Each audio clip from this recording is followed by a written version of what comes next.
Hello बच्चों, आज हम स्टार्ट करेंगे रेट ऑफ केमिकल रिएक्शन। ये सेकंड पार्ट होने वाला है हमारा केमिकल काइनेटिक्स का। सबसे पहले हम लोग देख लेते हैं स्पीड के बारे में। आप इन दोनों कारों को देख पा रहे हो, यहाँ पे येलो कलर है, अभी ये रुकी हुई हैं। चलिए इन्हें स्टार्ट करते हैं। देखिए ग्रीन सिग्नल होने के बाद ये पहले पहुँच गई, मतलब इसकी जो स्पीड है वो ज़्यादा है और इसकी जो स्पीड थी वो कम थी। अब केमिस्ट्री से इनको रिलेट कर रहे हैं। ये दो टेस्ट ट्यूब है ए और बी, इनमें दो अलग अलग रिएक्शन हो रही हैं। इसमें रिएक्शन कंप्लीट हो गई तो मतलब इसमें स्पीड ज़्यादा है, या फिर हम बोल सकते हैं कि इसमें रेट ऑफ रिएक्शन ज़्यादा थी और इसमें रेट क्या है, कम। स्पीड का फॉर्मूला क्या होता है, डिस्टेंस अपॉन टाइम। और रेट को हम कैसे बोलेंगे हम लोग, change in concentration upon time, यानी delta C upon delta T. आगे चलते हैं हम। अब यहाँ पे देखिए एक ग्राफ है, कंसंट्रेशन वर्सेस टाइम। थोड़ा सा इसको देखिए, इसमें आपको दो लाइनें दिख रही हैं। ये लाइन क्या हो रही है, ये डिक्रीज़ हो रही है, और ये जो है कंसंट्रेशन ये बढ़ रही है। ये किसके लिए है, रिएक्टेंट के लिए। रिएक्टेंट की कंसंट्रेशन क्या होती है, टाइम के साथ डिक्रीज़ होती है। और उसी रिएक्शन में अगर प्रोडक्ट की कंसंट्रेशन को हम प्लॉट करें, वो क्या होगा, इंक्रीज़ होगी। दो अलग अलग टाइम पे अगर यहाँ पे कंसंट्रेशन की बात करें, ये देखिए हम यहाँ प्लॉट करें। सबसे पहले यहाँ पे प्रोडक्ट के लिए देखेंगे। प्रोडक्ट के ग्राफ में यहाँ पे देख रहे हैं, ये क्या हो जाएगा हमारे पास P1, और ये हमारे पास हो जाएगा P2। P2 जो है कंसंट्रेशन, P2 जो है ऊपर है यहाँ पे पॉइंट, और ये यहाँ पे नीचे लाई कर रहा है। P2 ज़्यादा है P1 से, ये तो सब देख पा रहे हैं आराम से। तो प्रोडक्ट की कंसंट्रेशन इंक्रीज हो रही है। और इसी टाइम पे अगर हम रिएक्टेंट पे देखें, रिएक्टेंट पे, तो ये हमारे पास क्या हो जाएगा R1, और ये हमारे पास हो जाएगा R2। यहाँ पे क्या है, R1 ज़्यादा है R2 से। रिएक्टेंट की कंसंट्रेशन क्या हो रही है, डिक्रीज़ हो रही है। क्या हो रही है, डिक्रीज़ हो रही है। हमें क्या करना है, चेंज इन कंसंट्रेशन की बात करनी है विद रेस्पेक्ट टू रिएक्टेंट और विद रेस्पेक्ट टू प्रोडक्ट, दोनों के लिए। अगर हम चेंज इन कंसंट्रेशन यहाँ पे अगर देखेंगे तो डेल्टा आर रिएक्टेंट के लिए क्या होगा, हमेशा चेंज अगर देखा जाता है तो फाइनल माइनस इनिशियल करते हैं। क्या किया जाता है, फाइनल माइनस इनिशियल, यानी कि R2 माइनस R1। और चेंज इन प्रोडक्ट की बात करेंगे डेल्टा पी, वो क्या हो जाएगा P2 माइनस P1। एक बार और इसको देख लेते हैं। मैंने कोई हाइपोथेटिकल इक्वेशन ली है जिसमें एक इसमें कन्वर्ट हो रहा है, बी में कन्वर्ट हो रहा है। दो अलग अलग टाइम लिए मैंने, डेल्टा ए डेल्टा बी मैंने निकाल लिया। अब इसी को मैं डाटा वाइज एक बार आपको रिप्रेजेंट करता हूँ। एक इसमें कन्वर्ट हो रहा है बी पे, T is equal to 0 time लिया है। इसकी कंसंट्रेशन अब सपोज 10 है और यहाँ पे ये 0 है। अगर मैं T1 टाइम लिया पर्टिकुलर, मैंने यहाँ पे ये 8 हो गया, और ये इसकी कंसंट्रेशन अभी क्या है 2, सिर्फ 2 ही बना है। अगर मैंने T2 टाइम लिया, यहाँ पे क्या हो गया, ये 5 हो गया, और ये भी 5। ठीक है, अब क्या निकालना है मुझे, डेल्टा ए। अगर मुझे डेल्टा ए निकालना है तो क्या है, A2 माइनस A1। A2 कौन सा है, ये है, A1 ये है।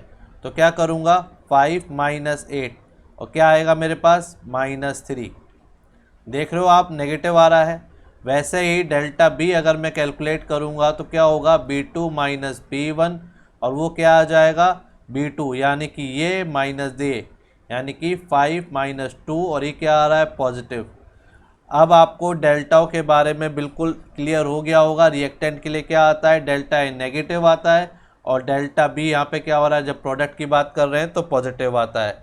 नेक्स्ट अब हम पढ़ेंगे रेट ऑफ डिसअपीयरेंस और रेट ऑफ अपीयरेंस के बारे में। अब हम rate of disappearance of reactant यानी कि ए और रेट ऑफ अपीयरेंस यानी प्रोडक्ट यानी कि बी, इन दोनों के फॉर्मूले देखेंगे। Decrease in concentration of A upon time taken और increase in concentration of B upon time taken. इसको और हम कैसे लिख सकते हैं, delta A upon delta T, delta B upon delta T. ये जो डेल्टा है ये माइनस से मल्टीप्लाई होगा, क्यों? क्योंकि हम रेट ऑफ डिसअपीयरेंस किस में देना चाहेंगे, पॉजिटिव में। इसको और कैसे रिप्रेजेंट कर सकते हैं हम, A2 माइनस A1 अपॉन क्या लिखेंगे हम, T2 माइनस T1। ये किसके लिए बोल रहा हूं, delta A upon delta delta T. और ये क्या होगा, delta B upon delta T, क्या हो जाएगा, B2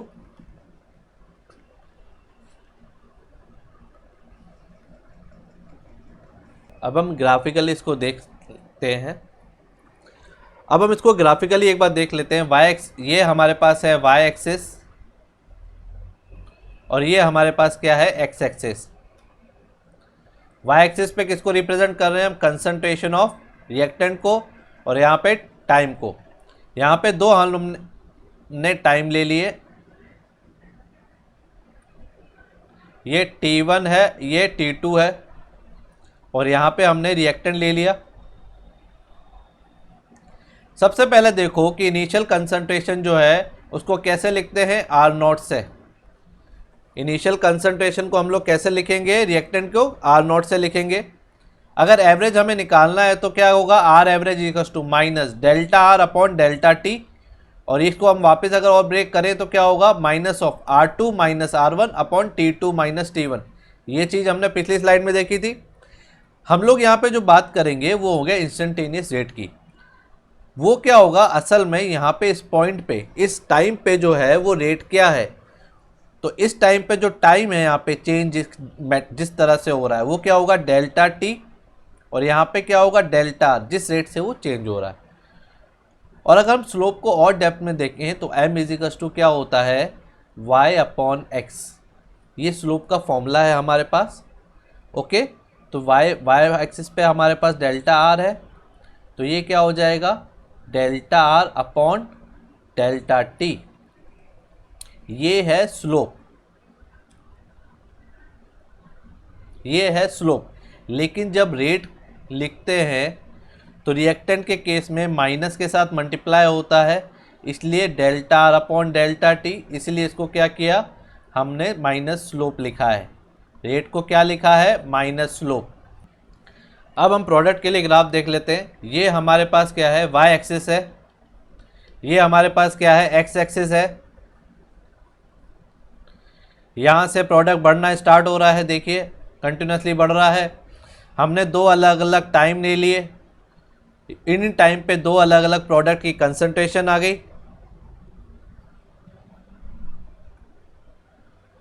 तो उससे हमारे पास क्या आ जाएगा, डेल्टा पी और डेल्टा टी आ जाएगा। क्या आ जाएगा, delta P upon delta T. तो आर एवरेज क्या हो जाएगा, delta P divided by delta T. इसको और ब्रेक करें तो यानी कि P2 minus P1 upon T2 minus T1। ये तो आर एवरेज आ जाएगा इस रिएक्शन का। लेकिन किसी पर्टिकुलर पॉइंट पे मुझे इस रिएक्शन का रेट पता करना हो तो आर इंस्टेंटेनियस निकालना पड़ेगा मुझे, यानी कि उस पॉइंट पे स्लोप निकालना है। तो क्या करूँगा, dp अपॉन dt, क्या करूँगा, dp अपॉन dt। ये y कंपोनेंट है और ये x कंपोनेंट है। पिछली स्लाइड में मैंने दिखाया था कि स्लोप क्या होता है, y अपॉन x हम लोग जनरली देखते हैं। तो यहाँ पे क्या हो जाएगा, स्लोप के केस में dp अपॉन dt, और यही चीज़ क्या है, स्लोप है, और यही क्या है हमारे पास, रेट है उस पॉइंट पे। अब हम देखेंगे unit of rate of reaction. Rate का फॉर्मूला होता है delta C upon delta T, change in concentration upon time. तो यूनिट देखने के लिए हम लोग क्या करेंगे, कंसंट्रेशन की यूनिट क्या होती है, मोल पर लीटर पर सेकेंड। तो यहाँ पर क्या हो जाएगा, mole litre inverse second inverse. अगर आपको ये वीडियो अच्छा लगे तो लाइक और सब्सक्राइब जरूर कीजिए, और जिन लोगों ने मेरा पुराना वाला वीडियो नहीं देखा है, लिंक आई बटन में आपको मिल जाएगा, प्लीज़ जाइए और उसको भी एंजॉय कीजिए।